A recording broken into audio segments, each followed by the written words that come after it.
have the government. We are now into the 8th year of our monetary policy making under the new inflation targeting framework. If you remember, this was started in October of 2016. So 7 years are complete. We are into the 8th year. And on a personal note, if I can seek your indulgence, this would be my 32nd monetary policy, including the off-cycle meeting last year and a special meeting. And at the outset, let me also wish each one of you a very happy new year in advance. And this is how the statement reads.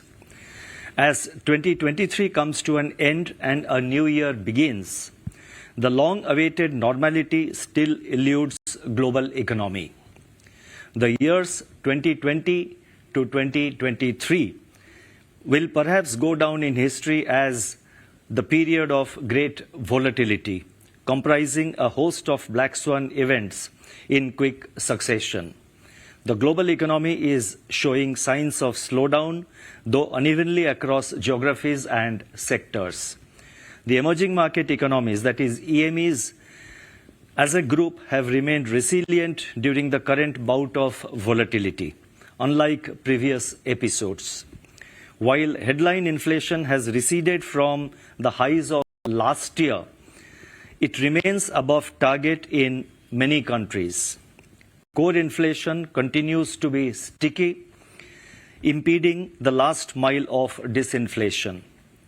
Major central banks have kept rates on hold while refraining from forward guidance in view of the prevailing uncertainties. Financial markets remain volatile in their quest for definitive signals about the future path of interest rates. Against this unsettled global environment, the Indian economy presents a picture of resilience and momentum. The real gross domestic product, that is GDP growth for Q2 of the current financial year, has exceeded all forecasts. The fundamentals of the Indian economy remain strong, with banks and corporates showing healthier balance sheets, fiscal consolidation on course, external balance remaining eminently manageable, the forex reserves providing cushion against external shocks. These factors, combined with consumer and business optimism, create congenial conditions for sustained growth of the Indian economy. Looking ahead, it is our endeavor to further build on these fundamentals, which are the best buffer against global supply shocks in today's uncertain world.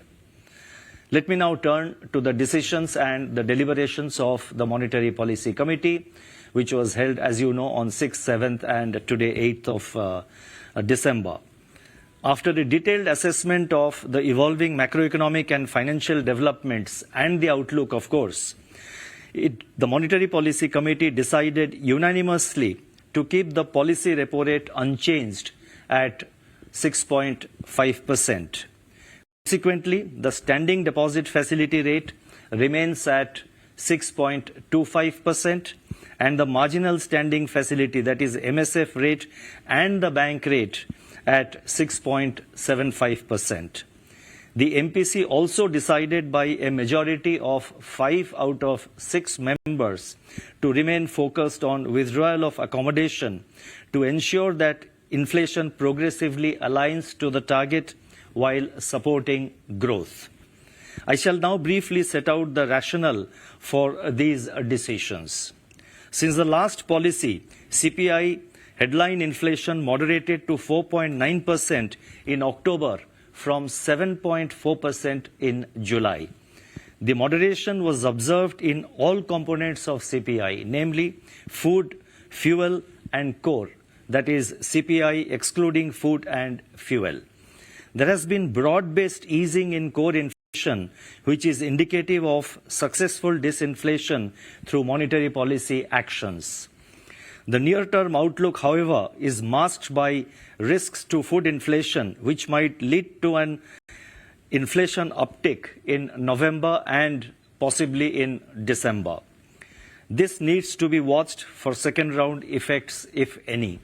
Domestic economic activity is holding up well as assessed in the previous MPC meetings and as reflected in the GDP growth for the second quarter of this year. Against this backdrop, the MPC decided to keep the policy repo rate unchanged at 6.5%, but remain highly alert and prepared to undertake appropriate policy actions as warranted. Monetary policy must continue to be actively disinflationary to ensure fuller transmission and anchoring of inflation expectations. The rate action so far is still working its way into the economy. Hence, the MPC decided to remain focused on withdrawal of accommodation to ensure that, as I have already stated, to ensure that inflation progressively aligns to the target while supporting growth. I would now like to provide an assessment of the growth and the inflation situation. First, let me focus on global growth in brief. The global economy continues to remain fragile. World trade is decelerating amidst global tide of protectionism. Despite significant restoration of global supply chains, factors like elevated debt levels, lingering geopolitical hostilities, and extreme weather conditions aggravate the risks to global growth and inflation outlook. Easing of inflation in advanced economies has led to expectations of an early end to the monetary policy tightening cycle, shoring up market sentiments. Sovereign bond yields are softening as markets are not factoring in any further rate hikes. Coming to domestic growth, economic activity in India exhibited buoyancy in the second quarter of this year, aided by strong domestic demand. GDP growth, as you would know, posted a robust growth of 7.6% in the second quarter of this year, that is 2023-24, driven largely by investment and government consumption. Turning to the third quarter, two-thirds of Rabi sowing has been completed despite late harvest of Kharif crops in some states. Manufacturing sector gained strength with easing input cost pressures and pickup in demand conditions. 8 core industries recorded healthy growth in October and continued their high growth since June this year. The Purchasing Managers Index, that is the PMI for manufacturing, rose in November. The services sector buoyancy has remained intact as reflected in the high-frequency indicators which the Reserve Bank monitors. GST collections at rupees 1.68 lakh crore in November 2023 were also buoyant. Services PMI displayed healthy expansion in November. In my statement, there is a lot of data available which I have put in the footnote, so those of you who are interested can have a look at the footnotes. The entire data in support of whatever I am saying is available in the footnotes. On the demand side, households' consumption is supported by durable urban demand and gradual turnaround in rural demand as reflected in sales of fast-moving consumer goods, that is FMCG, and other indicators. Festival-related demand is also spurring household discretionary consumption in the third quarter, that is in the current quarter. Investment activity continues to be aided by buoyancy in public sector capex. This is also reflected in strong growth in steel consumption, cement production, and imports of capital goods. Capacity utilization in the manufacturing sector continues to remain above the long period average. Investments in fixed assets by listed private sector manufacturing companies also registered healthy growth in the first half of 23-24. Primarily driven by key industries such as petroleum, steel, chemicals, and cement. The total flow of resources to the commercial sector from banks and other sources at rupees 17.6 lakh crore during the current financial year so far is significantly higher than that of last year, which was at rupees 14.5 lakh crore. Despite weaknesses in external demand, both goods and services exports returned to positive territory during the month of October this year. Looking ahead, private consumption should gain support from gradual improvement in rural demand, strengthening of manufacturing activity, and continued buoyancy in services.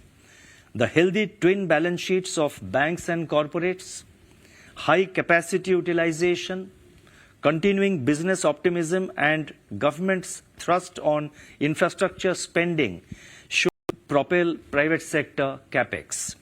The drag from external demand is also expected to moderate with a turnaround in merchandise and services exports.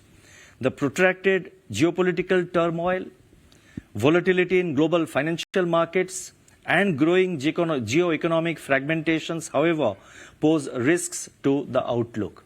Now, taking all these factors into consideration, real GDP growth for the current year, that is 2023-24, is projected at 7%. I repeat, real GDP growth is projected at 7% for the current year, with the third quarter at 6.5% and the fourth quarter at 6%.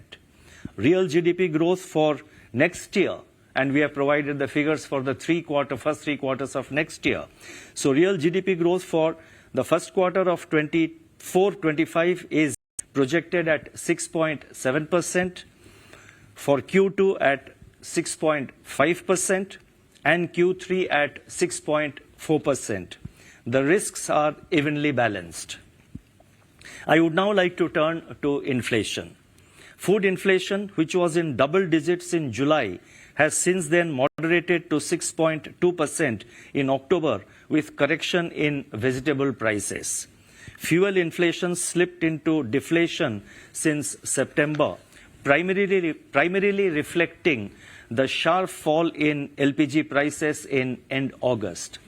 The disinflation in core gathered momentum during September-October and reached levels last seen in the fourth quarter of 2019-20 due to the combined effect of policy rate increases and reduction in cost post pressures across core goods and services. Going ahead, inflation outlook would be considerably influenced by uncertain food prices. High-frequency food price indicators point to an increase in prices of key vegetables, which may push CPI inflation higher in the near term. The ongoing Rabi sowing progress for key crops like wheat, spices, and pulses needs to be closely monitored. Elevated global sugar prices is also a matter of concern.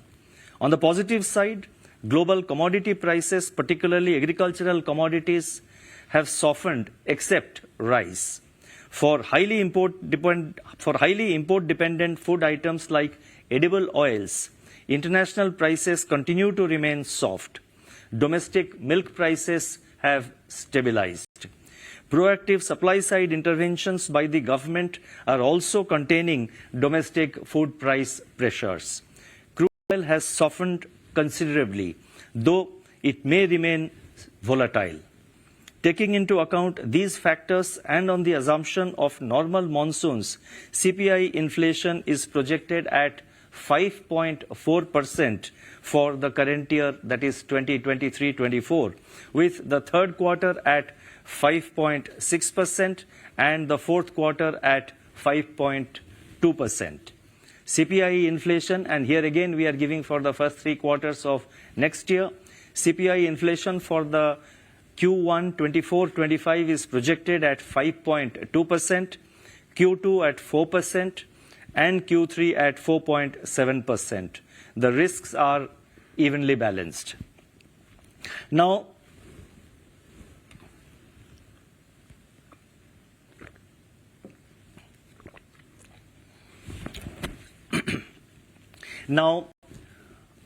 what do these inflation and growth conditions mean for monetary policy? Let me provide our assessment. We have made significant progress in bringing down inflation to below 5% in October 2023, despite occasional blips due to intermittent supply shocks. The summer of 2022 is behind us. Our policy of prioritizing inflation over growth, hiking the interest rates, that is policy rate, by 250 basis points in a calibrated manner, and draining out excess liquidity have worked well, alongside supply-side measures taken by the government to bring about this disinflation. The fact that core inflation has also trended lower and household inflation expectations have become better anchored gives us the confidence and conviction that monetary policy is doing its job. On the other hand, growth remains resilient and robust, surprising everyone on the upside. Notwithstanding this progress, the target of 4% CPI is yet to be reached, and we have to stay the course. Headline inflation continues to be volatile due to multiple supply-side shocks, which have become more frequent and intense. The trajectory of food inflation needs to be closely monitored. Intermittent vegetable price shocks could once again push up the headline inflation in November and, as I said, possibly December. While monetary policy would look through such one-off shocks, monetary policy has to stay alert to the risk of such shocks becoming generalized and derailing the ongoing disinflation process. In the midst of these uncertainties, monetary policy has to remain actively disinflationary to ensure a durable alignment of headline inflation to the target rate of 4% while supporting growth. I would now like to focus on the liquidity and financial market conditions. Like most other central banks, the Reserve Bank had injected additional liquidity into the system to counter the COVID-related onslaught on our economy. Consequently, the size of the Reserve Bank's balance sheet had expanded significantly. Persistence of such expanded balance sheet far too long could have created macroeconomic and financial instability. It is worth noting that the Reserve Bank has successfully reduced its balance sheet size well in time. Illustratively, the size of Reserve Bank's balance sheet swelled to 28.6% of GDP in 2020-21. With modulation in liquidity in the post-COVID period, the balance sheet size moderated to 23.3% of GDP in 2022-23 and further to 21.6% in the current financial year up to December 1. We consider this as a significant achievement. System liquidity as measured by net position under the Liquidity Adjustment Facility, that is LAF, turned into deficit mode for the first time in September this year, after a gap of nearly 4.5 years since May 2019. Deficit liquidity conditions persisted during October and November, prompting large recourse to marginal standing facility, that is MSF, by the banks. In parallel, utilization of standing deposit facility, that is SDF, has also been high. Overall tightening of liquidity conditions is attributed mainly to higher currency leakage during the festive season, government cash balances, and Reserve Bank's market operations. Driven by these autonomous factors, system liquidity tightened significantly compared to what was envisaged in the October policy statement. Consequently, the need to undertake auction of OMO sales has not arisen so far. The evolution of liquidity conditions has been in alignment with the monetary policy stance. More recently, however, as government spending has picked up and system liquidity has got more evenly balanced among market participants, pressures have eased and the net LAF position has evened out broadly. Going forward, government spending is likely to further ease liquidity conditions. On our part, the Reserve Bank will remain nimble in liquidity management. Now, different segments of the financial markets have witnessed monetary transmission of varying extent. Long-term G-Sec yields have softened, reflecting strong demand for these bonds from financial institutions and softening of global bond yields. In the credit market, monetary policy transmission is still working its way through the system, and the supporting data is provided in the footnote. With regard to standing facilities of the Reserve Bank under the LAF, we have noticed, as I pointed out, we have noticed simultaneous high utilization of both MSF and SDF by the banks. This was also pointed out by me in the last monetary policy statement. We propose to address this situation and have therefore decided to allow reversal of liquidity facilities under both SDF and MSF even during weekends and holidays with effect from December 30, 2023. This is an important announcement so far as the banks and the liquidity situation is concerned. So let me just read it again.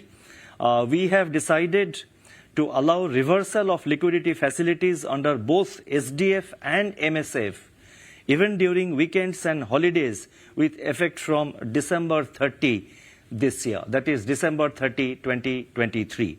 It is expected that this measure will facilitate better fund management by the banks. This measure will be reviewed after 6 months or earlier if needed. The Indian rupee has exhibited low volatility compared to its EME peers in the calendar year 2023, despite elevated US Treasury yields and a stronger US dollar. The relative stability of the Indian rupee reflects the improving macroeconomic fundamentals of the Indian economy and its resilience in the face of formidable global tsunamis. Recently, the Reserve Bank and the Bank of England have signed a memorandum of understanding on cooperation and exchange of information relating to the Clearing Corporation of India, which is a central counterparty that is regulated and supervised by the Reserve Bank. The MOU will enable the Bank of England to assess CCIL for recognition as a third country CCP, that is central counterparty, for UK-based banks to clear their transactions through CCIL. This MOU is based on the principles of mutual cooperation and trust among the regulators of both the countries, that is India and England. We hope the regulators of other jurisdictions also accept these principles. Financial stability, I would now like to just focus briefly on the aspect of financial stability. Financial stability, as we have stated before, is a public good. The Reserve Bank judiciously uses micro and macroprudential tools to safeguard financial stability. The recent preemptive measures taken by the Reserve Bank in respect of banks and NBFCs were geared towards addressing potential risks and preserving the resilience of the financial sector. We do not wait for the house to catch fire and then act. Prudence at all times should be the guiding principle, should be the guiding philosophy, both for the regulators as well as the regulated entities.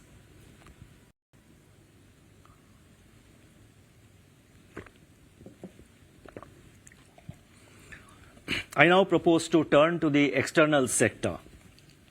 In October this year, both merchandise exports and imports came back to the expansionary zone.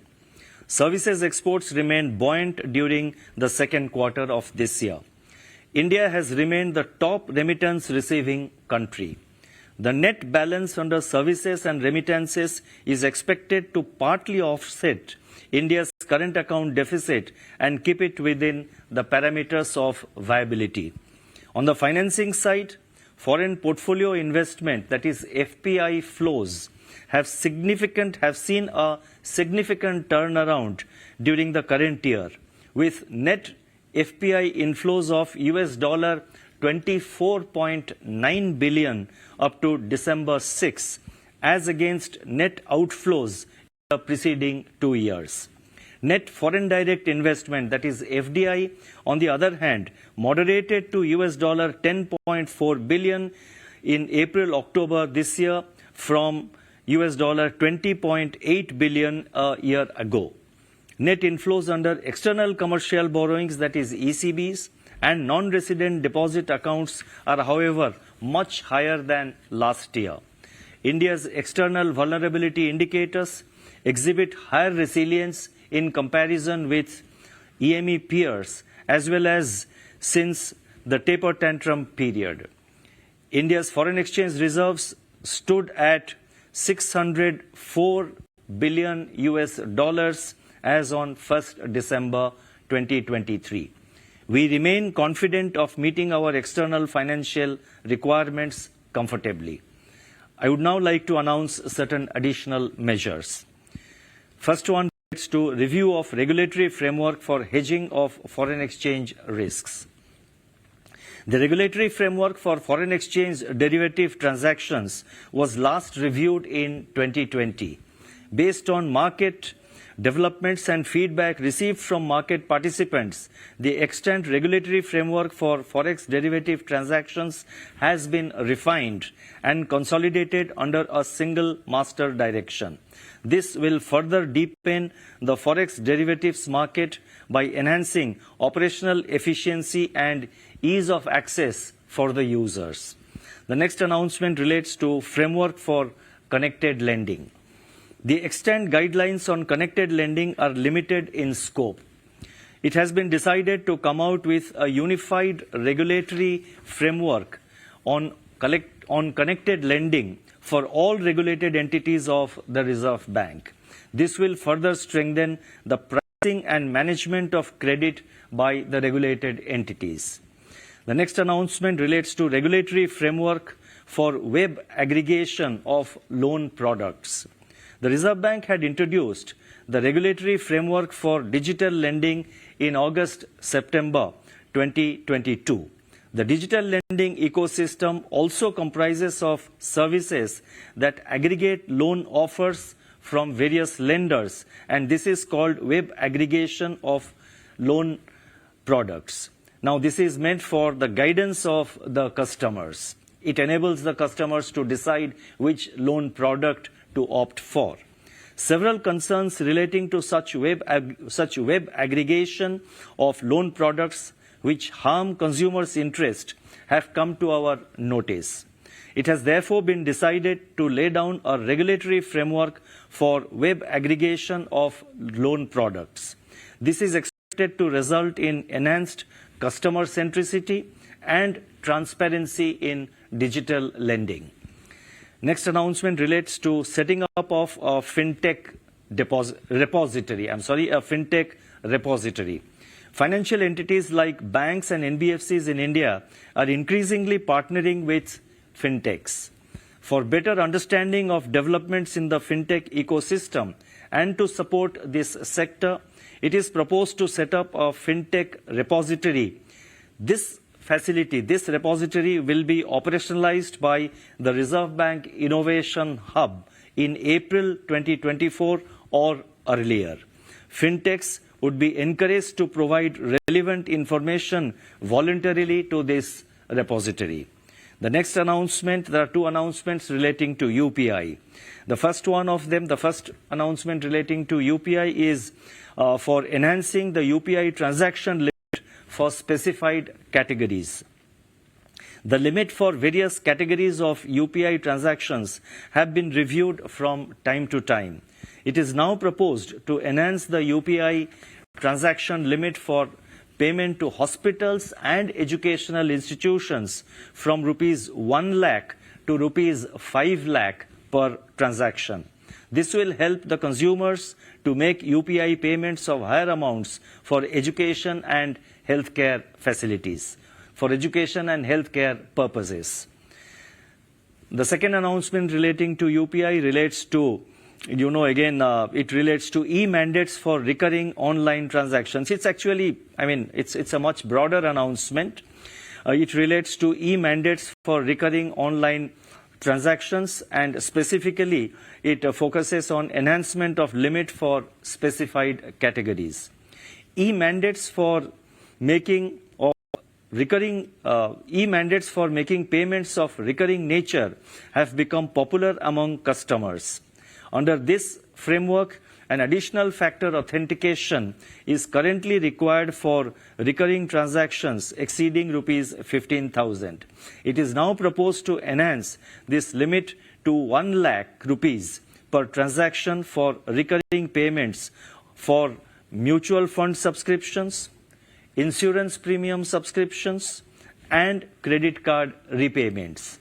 This measure will further accelerate the usage of e-mandates. So, strictly speaking, this is not a part of UPI alone. I mean, it's a wider, it has got wider ramifications.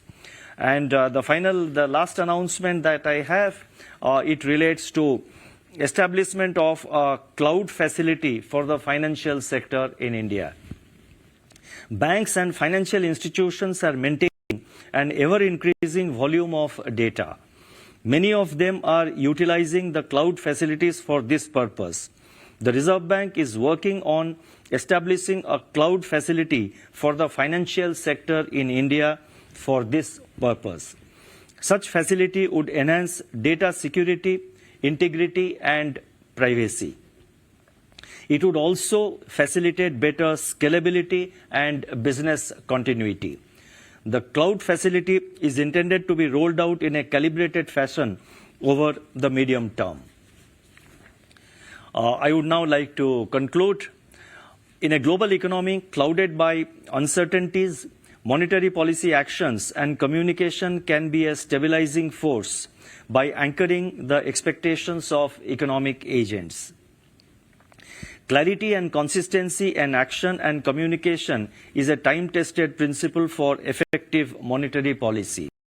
Policymakers have to be mindful of the risk of being carried away by a few months of good data or by the fact that CPI inflation has come within the target range. They have to be also mindful of the risk of over-tightening, especially when large structural changes, geopolitical and geoeconomic shifts are taking place. On top of this, they have to be watchful of the risks from new shocks that could hit the economy from anywhere, anytime.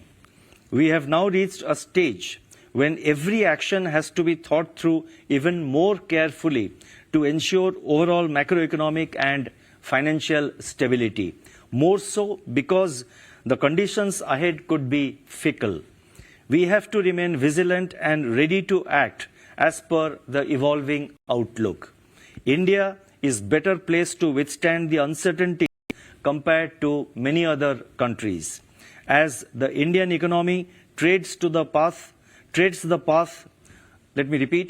the Indian economy trades the path to a brighter future, I recall the wise words of Mahatma Gandhi, and I quote, "Progress is absolutely assured whenever there is an unalterable determination." Thank you. Namaskar.